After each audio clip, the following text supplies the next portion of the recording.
안녕하십니까. 쇼키무동산입니다. 내 집 마련 후에 땅을 치고 후회하는 것이 있습니다. 무엇일까요? 아파트 인테리어입니다. 지금 내 집 마련 준비 중이시면 오늘 영상 꼭 보시기 바랍니다. 제가 상담을 해보면 내 집 마련을 후회하는 케이스는 크게 두 가지더라고요. 첫 번째는 소극적인 대출입니다. 많은 무주택자가 대출에 거부감을 느껴요. 어떤 사람들은 뭐 대출 받으면 하늘 무너지는 줄 아는 사람들이 있더라고요. 자, 근데 내 집 마련의 필요성을 느끼다 보니까 집은 마련을 하는데 대출은 정말 최소화하면서 마련하는 사람들이 생각보다 많이 있습니다. 하지만 시간이 지나면서 생각이 달라집니다. 대출 받으면 굉장히 힘들다고 막 유튜브에서 떠들었는데 생각보다 살만한데? 자, 왜 그러냐면은 여러분들의 소득은 증가하지 않습니까? 그리고 그렇게 모은 소득을 대출을 많이 갚아 나가다 보니까 원리금 상환 부담이 갈수록 완화가 되기 때문에 그래요. 자, 문제는 생각보다 살만하고 돈도 여유가 있는데 내가 선택한 집이 마음에 안 드는 거예요. 예를 들어 지하철까지 좀 거리가 먼다든가 이런 식으로 좀 안 좋기 때문에 가격이 싼 거란 말입니다. 근데 매일 생활하면서 그 불편함을 느끼다 보니까 어떤 생각이 든다? 대출 좀 더 받을 걸, 이런 생각이 절로 든다는 거죠. 내 집 마련을 후회하는 케이스 두 번째는 바로 인테리어입니다. 인테리어 많이 해서 돈 많이 써서 후회하는 건가요? 정반대예요. 인테리어를 안 하거나 너무 소극적으로 해서 후회하는 사람들이 꽤 많이 있다는 겁니다. 왜 후회하는지 아세요? 입주하면 할 수 없기 때문이에요. 그래서 계약 시점부터 잔금 시점까지 어떤 식으로든 인테리어를 계획하지 않으면 그 다음부터는 할 수 없기 때문에 이때 무엇인가 결정을 해야 된다는 거예요. 근데 앞서 말씀드렸잖아요. 대부분의 무주택자들은 대출에 대해서 굉장히 거부감이 있다 보니까 안 그래도 집값 비싼데 인테리어에 더 많은 대출을 받기 꺼려 한다는 거죠. 그러다 보니까 아예 인테리어를 안 하거나 굉장히 간단한 도배장판만 하고 들어온 사람들도 꽤 많이 있다는 겁니다. 왜 인테리어에 돈을 아끼면 안 되냐? 아파트 마감재는 수명이 있기 때문에 그래요. 보통 10년에서 12년을 봅니다. 그래서 6년 정도 지나면 부분 수리를 고려해야 된다고 생각을 하고요. 10년 정도 지나면 올 수리를 고려해야 돼. 10년까지 안 가더라도 8, 9년 지나면 올 수리 생각을 해야 됩니다. 왜? 내가 들어가서 살아서 2, 3년 지나면 10년 지나버리니까요. 자, 그리고 인테리어는요. 내 집 가진 사람의 특권입니다. 그 특권을 누리실 필요가 있어요.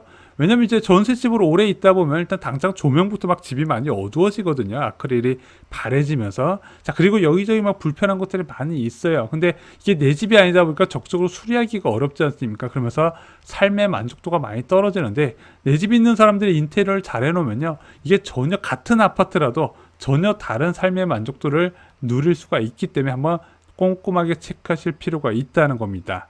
34평 인테리어 비용 얼마나 들까요? 여러분들 평당 100만원, 200만원 이런 이야기 많이 들어보셨죠? 자, 근데 이것도 좀 옛날 이야기예요. 지금 이제 턴키로 맡긴 거 인테리어 업자가 알아서 다 해주는 거 보면은 이제 최소한 6천에서 지금 한 1억 2천 정도 보더라고요. 물론 이게 절대적인 금액은 아니에요. 어떤 마감재를 선택하냐, 어떤 스타일로 할 거냐, 무몰딩으로 할 거냐 아니냐에 따라서 천차만별로 나눠집니다. 물론 이건 턴키 기준이고요. 셀프로 하게 되면 여기서 한 3, 40% 절감된다는 이야기도 있고, 이제 이게 매매 수리가 아니라 전세 수리라고 해서 전세 세입자 받을 때 좀 깔끔하게 하는 수리가 있거든요. 그런 식으로 하는 사람도 있는데 그것도 좀 많이 절감이 된다고 합니다. 자, 그리고 부분 수리 같은 경우는요, 이제 한 3천에서 5천 정도 생각을 하시면 좋을 것 같아요. 부분 수리를 한다면 어디를 하나요? 보통 이 네 가지 필름지, 조명, 도배, 마루는 무조건 하라고 말씀을 드려요. 왜냐면 지금 준신축되는 아파트들이 이제 하이그로시로 가구돼 있는데 이게 변색이 굉장히 약하거든요. 그러면서 빛이 발에서 누래 보여요. 자, 이런 것 때문에 이제 필름지는 기본적으로 다 들어가는 거고, 여기에 더해서 이제 화장실하고 싱크대, 솔직히 돈을 투자하면 가장 만족도가 높은 부분도 하시는 걸 추천드리고, 여기에 더해서 걸레 바지까지 이렇게 7가지는 체크하시는 게 좋고요. 추가로 요즘 아트월도 좀 많이 교체하는 추세입니다. 여기까지 포함해서 이 8가지를 부분 수리 항목에 넣으시면 좋은데, 자, 이 정도만 하더라도 진짜 굉장히 다른 느낌을 많이 받으실 거예요. 수리 기간은 얼마나 필요하나요? 보통 올 수리는 한 4주 내외 정도로 보셔야 되고요. 부분 수리는 2주 내외 정도 보셔야 됩니다. 아니, 이 기간 동안 어디서 살라고요? 이삿짐은요, 컨테이너에 보관을 하고요. 별도의 거주 공간을 따로 얻으셔야 돼요. 그래서 뭐 에어비앤비로 구하신 분도 계시고, 뭐 부모님 댁에 거주하는 분도 계시고, 뭐 레지던스 구하시는 분들도 계시더라고요. 어쨌든 이게 다 비용입니다. 이사 비용도 진짜 많이 들어요. 자, 이런 이유 때문에 이제 비워놓고 파는 집들이 있어요. 뭐 매도자가 돈이 많은 경우에는 이제 집을 비워놓고 이제 중도금 치르고 나서 수리를 좀 배려하는 경우가 있거든요. 물론 싸게 나오지는 않았지만 이런 경우에는 좀 굉장히 잘 팔릴 수밖에 없다는 겁니다. 근데 요즘은 이런 비워놓고 파는 집이 잘 없더라고요. 어쨌든 올 수리라는 거, 뭐 부분 수리든 올 수리든 굉장히 수리 기간과 포함해 가지고 굉장히 큰 작업이라는 거 좀 알고 접근하시는 게 좋습니다. 이런 수리비가 아까워서 신축을 선택하는 분들도 많아요. 자, 예를 들어 아파트를 갈아탔어요. 자, 근데 내가 이렇게 갈아탄 아파트를 또 갈아탈 것 같아요. 자, 그럼 어떤 생각이 들어요? 내가 이번에 갈아탈 때 취득세, 복비, 수리비 이런 게 다 비용으로 느껴지지 않습니까? 막 계산해볼까 1억 5천, 2억 이렇게 들어요. 자, 그런데 이 집이 1억에서 2억 오를 일이 있을까? 이런 생각이 들지 않습니까? 자, 그러다 보니까 차라리 입주 중이 신축을 잡자, 아니면 입주 2년차 된 신축을 잡자, 이렇게 접근하는 분들도 많이 계시고요. 그래서 어떤 지역에 신축 아파트가 입주하면 그 지역의 매매 수요를 좀 빨아들이는 특징이 있습니다. 이런 것도 좀 생각해 보셔야 돼요. 자, 잠실의 아파트를 취득했습니다. 한 수리비 1억 들었어요. 뭐 쓸만하겠죠. 자, 15억짜리 아파트를 샀습니다. 수리비가 뭐 9천만 원, 1억 들었어요. 뭐 이 정도도 뭐 자기가 만족하면 쓸 수 있겠죠. 자, 문제는 8억짜리 아파트를 샀는데 수리비가 1억 들어갔어요. 좀 과한 느낌이 들지 않습니까? 그래서 이런 인테리어 비용도요, 주택 가격을 고려한 의사 결정을 할 필요가 있다, 저는 생각을 합니다. 어떻게 인테리어 하는 게 좋은가요?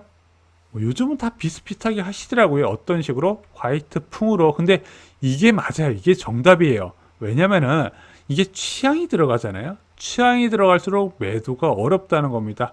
아니, 난 이 아파트 이번에 사면 5년, 10년 살 건데요. 솔직히 사람이는 어떻게 될지 몰라요. 언제 어떻게 뭐에 꽂혀가지고 이사할지 모른다는 겁니다. 그래서 인테리어는요, 화이트로 하시고요. 내가 진짜 포인트를 주고 싶다 그러면 가구로 포인트 하신 것을 추천드립니다. 대출 계획에 당연히 수리비도 포함이 되어야 됩니다. 그래서 여러분들이 가계약금을 보내기 전에 해야 되는 게 취득세, 수리비, 복비, 각종 부대 비용 등을 모두 포함해서 대출이 나오는지 확인을 하셔야 돼요. 어떻게 확인해야 되나요? 은행가 이제 부동산 가보면요, 대출 상담사에 연락처가 많이 있거든요. 그거 받아서 소득하고 아파트 KB 매매 시세 알려주면 대략적으로 알려줄 겁니다. 아니면은 은행 창구에 가세요. 그래서 뭐 등기부등본 하나 띄워가지고 뭐 거기 KB 시세 같이 적어가서 한 다음에 소득금액 증명원 보여주면 알아서 계산을 해줄 겁니다.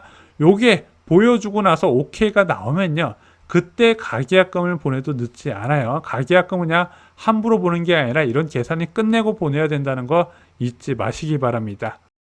오늘 준비한 소식은 여기까지입니다. 5월 16일 멤버십 영상에서 자녀와 부동산에 대해서 한번 다뤄봤습니다. 자녀를 위해 움직이면 부자 된다는 내용 한번 체크를 하시고요. 또한 요즘 화제의 분양이죠. 고척 푸르지오 힐스테이트 과연 처양 넣을 가치가 있는지, 그리고 어떤 평형, 어떤 타입을 넣어야 당첨 확률이 높은지 총정리를 드렸습니다. 슈킹부동산 멤버십 주3회 전용 영상이 올라가고요.